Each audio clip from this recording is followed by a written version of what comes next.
We rejected the idea of two nation in 1947 because we were promised something which was beyond. What did we sign up for? Did we sign up for a humiliation, degradation? We signed up to a union which promised us that it will be a dignified future, dignified relationship. Kashmiri Muslims, we are Dogras, we are Pahadis, we are Gujars, we are Ladakhis, we have different identities. A question that I have in the face of all these onslaughts that we had for the last 6-7 years. Number one question is to ask the people of Jammu and Kashmir, what did we sign up for? Did we sign up for a humiliation, degradation? Did we sign up for slavery, helplessness? And did we sign up for a future where the decisions for our destiny and for our generations to come will be taken somewhere where we do not have the access in terms of numbers, or we do not have the strength to change the decision or to influence the decision making?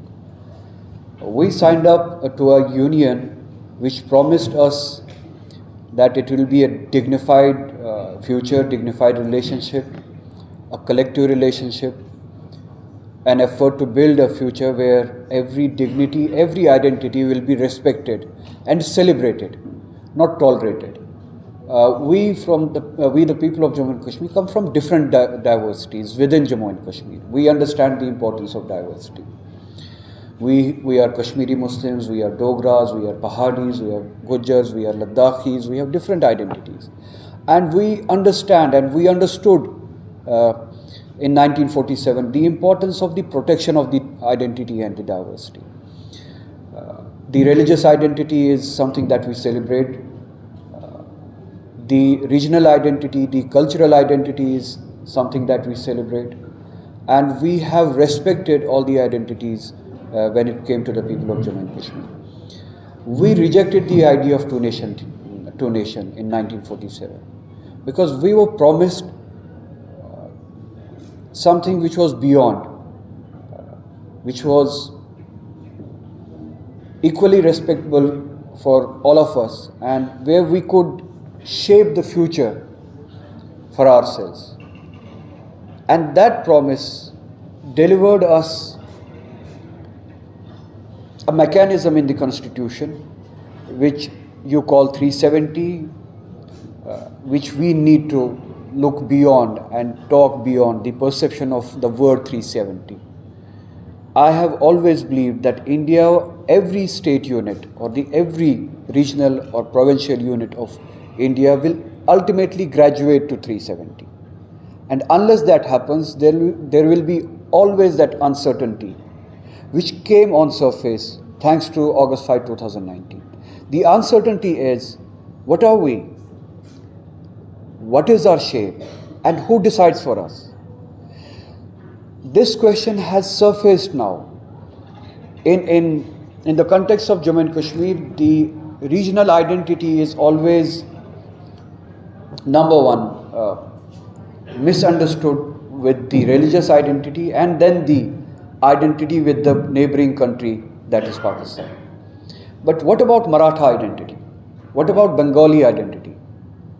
What about Dravidian identity? These are the identities that are celebrated and defended by the indigenous people. Bengalis wear the identity upon their sleeves. Marathis celebrate their identity.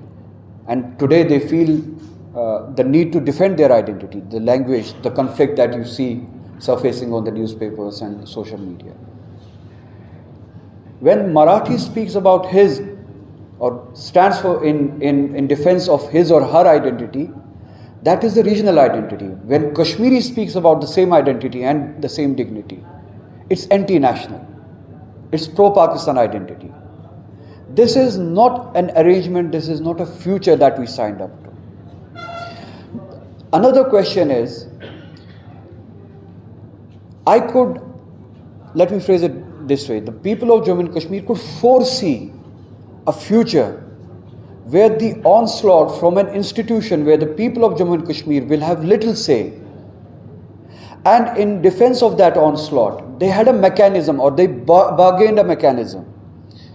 The onslaught is, the question is, today the parliament one day comes up, wakes up, someone wakes up in the parliament and decides to alter the demography, the geography of the states, southern states of India. What is the defense mechanism in the constitution? Almost non-existential. The constitution tells you that you can ask for their opinions, that's it. But after even asking for their opinions, you can inflict a divide. You can inflict a change, a regional change, a geographical change, a political change, a demographic change. What is the mechanism with those states for their defense? 370 was an idea for the rest of the nation, which aspires for the defense of its diversities, which aspires to celebrate and grow its diversities. 370 was an idea how the identities can be protected while being a singular unit called India. And this is no alien concept in the world.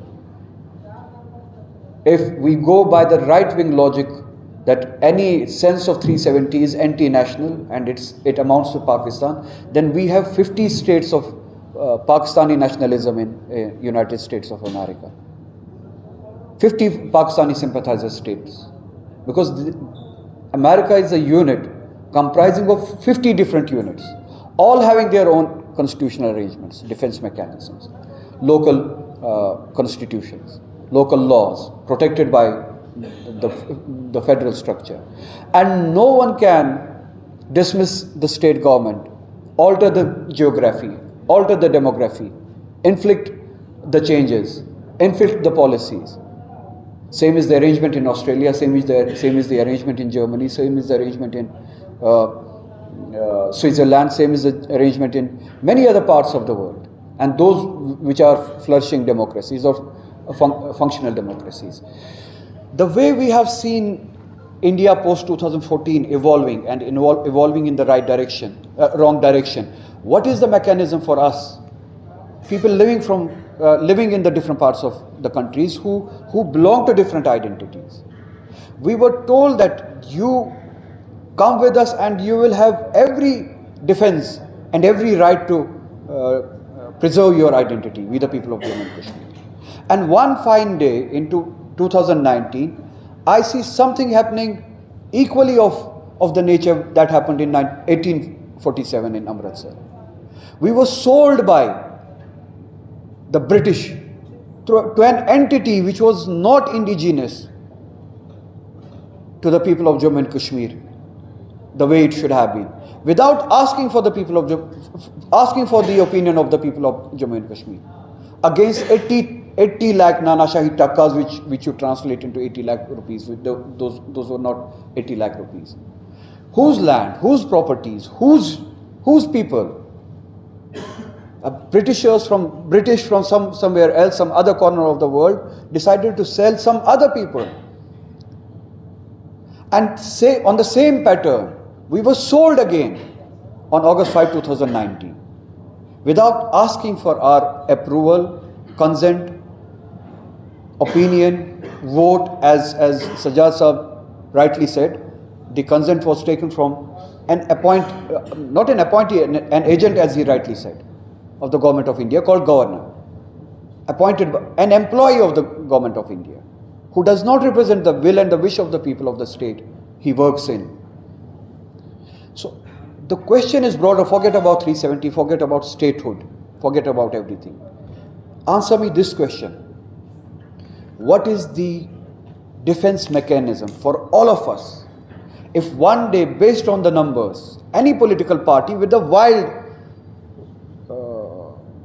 imagination comes up with an idea to change demography, to change geography, to change the culture, to change the identity of a particular state?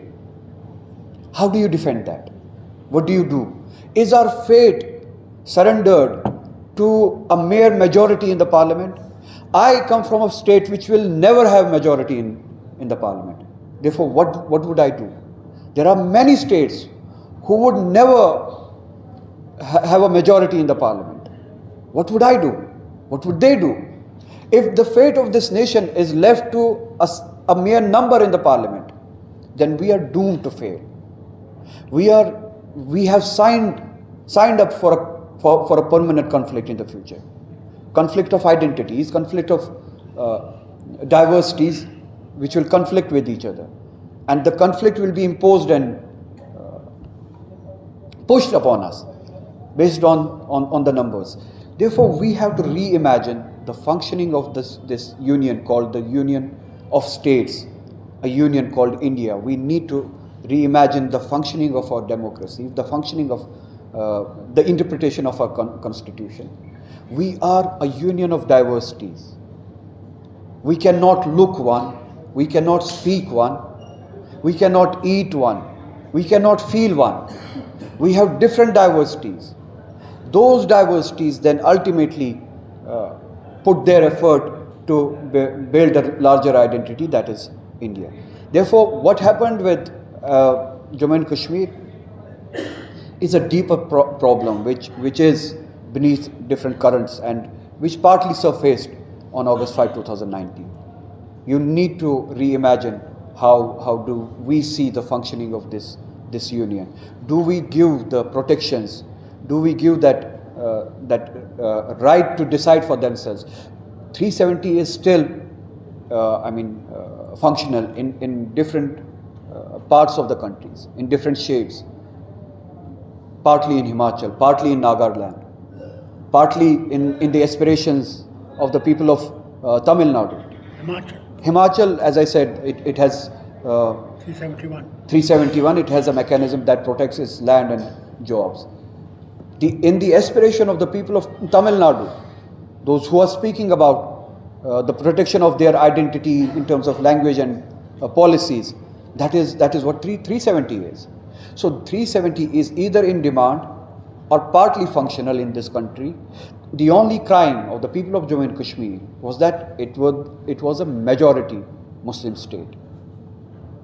And 370, the mechanism, promised a protection for a union which would at the same time celebrate different identities, give them their right to flourish, and create a union which everyone would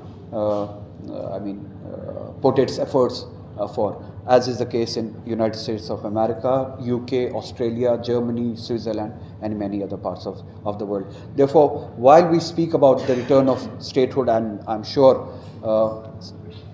this effort will bear some fruit, and I thank you all for putting your effort and helping us put in our cause. But my fight is far beyond. It is for something which we all need. I will not use the word 370. It is a need to protect the diversities that we come from, the diversity of identities that we come from. Therefore, we need to reimagine the federal structure of the Union of India. Thank you so much.